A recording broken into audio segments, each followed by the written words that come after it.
What's up guys, the name is Jay and today I'm bringing you I believe this is a search and destroy gameplay on Lockdown.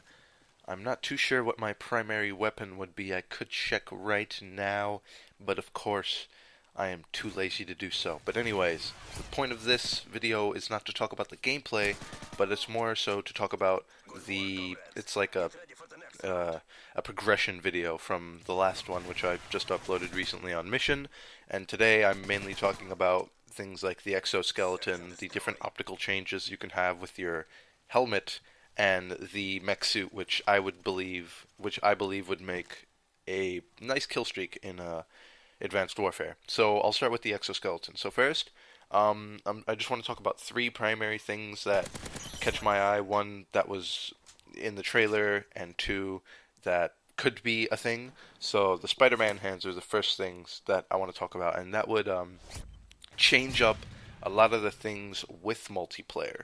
So there would be places that you could go using the Spider-Man hands that you're not able to access normally, obviously. Or, I mean, you could with super jump, but with Spider-Man hands it's a little more controlled and quick to get up as opposed to the super jump where, say, if you don't have a certain, upgrade with the super jump, you can still take falling damage or something. I'm not too sure, but you can, with your Spider-Man ability, you can scale walls and get into places that you normally can't. Like, I'm trying to think if there would be a notable example. Not really. I already spoke about a notable example that would be helpful in the previous two videos or three videos ago on my other lockdown video, how you can just super jump or Spider-Man climb through the window of mid hallway, and you could easily enter through there instead of having to go all the way around through either doorway.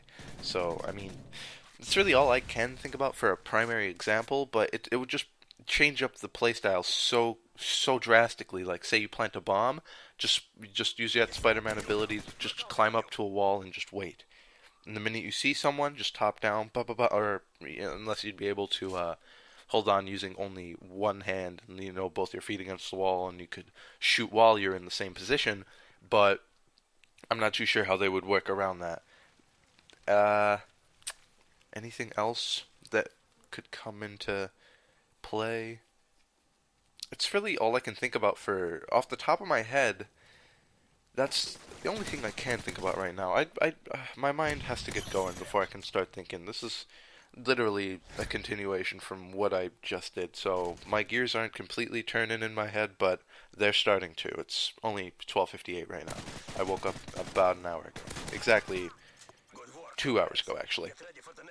So, next I'd like to talk about the super jump. With that, you could just it's pretty self-explanatory. You could jump from like rooftop to rooftop if you want. You could pull some Mirror's Edge bullshit, and you could hop from building to building. You can head across the map in such a completely different fashion than what you would be able to do with the Spider-Man ability. See, with that's there we go. There's another thing I could bring up. Say you want to get from one side of the map to the other, going through the middle, but you don't want to be exposed. With Spider-Man, you can scale the walls, and you can go on the sides of the buildings, and you could scale them, and then you could hop from one side to another. Say if there's two buildings right across from each other, just hop from one building to the other and continue scaling the side of the building. And with that, you have like an added benefit of stealth, so no one can really catch you, and you could actually catch people off guard if they aren't aware of where you could be on the map. So with that brings in a whole new level of map awareness. You have to be mindful of roofs for the super jump, so you can jump from the floor all the way to roof level, and from there you can just hop from building to building, and you could essentially traverse the map that way as well. So people would have to be weary of that. People have to be weary of you being on the walls, scaling the walls with your Spider-Man ability, and yeah, it's just a completely different sense of map awareness that you have to be mindful of, because people can literally, damn it, beeping thing again.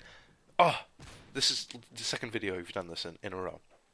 Okay, anyways, yeah, there's a lot more you have to be mindful of while you're playing Advanced Warfare, should they include these different types of abilities into the multiplayer itself. I'm hoping they do. I really think they will. I mean, if it's taken 3 years to make this Call of Duty, I'm sure they're adding a little bit of everything in some way, shape, or form. So I'm pretty happy for this Call of Duty coming up. I'm pretty hyped. All right, next would be sprinting.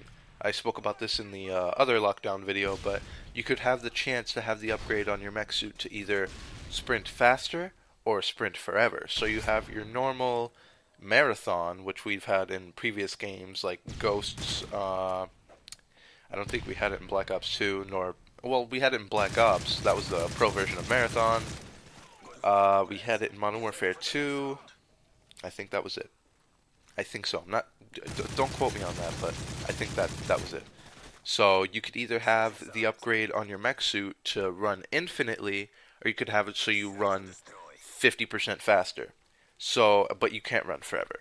So you can only run like the normal amount of time. Like say if you weren't using in Modern Warfare 3's case extreme conditioning, instead of running for that like 7-8 seconds, I forgot exactly what it was, you'd be running for those 4 or 5 seconds.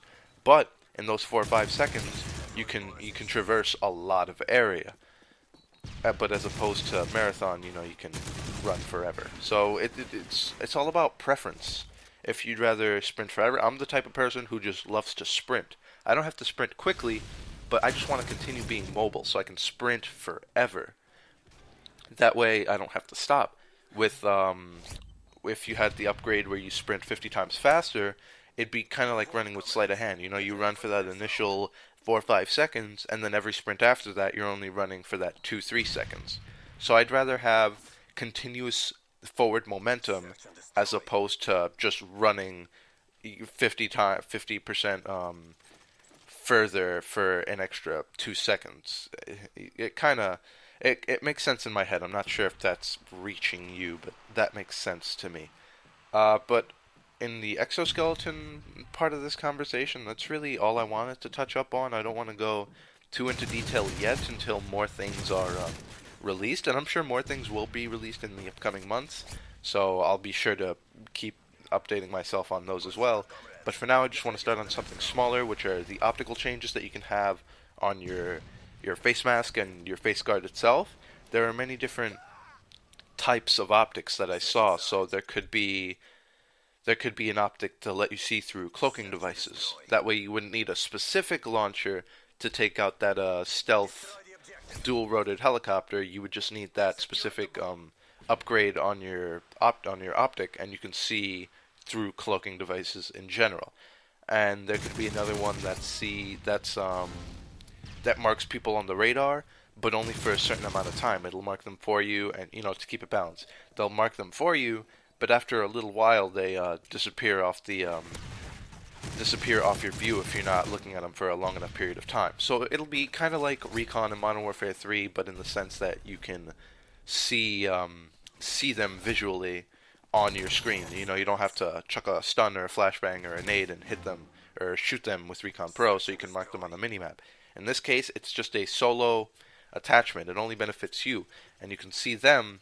And if they don't have the upgrade, they can't see you in that like diamond shape like they would with the target finder. And I feel that could be one of the different things that they have as well. And obviously there would be a counter to it if you had a certain upgrade for your exoskeleton. Say it would be the assassin or the cold-blooded or the UAV jammer of sorts for Advanced Warfare. So that way you don't pop up on that specific upgrade.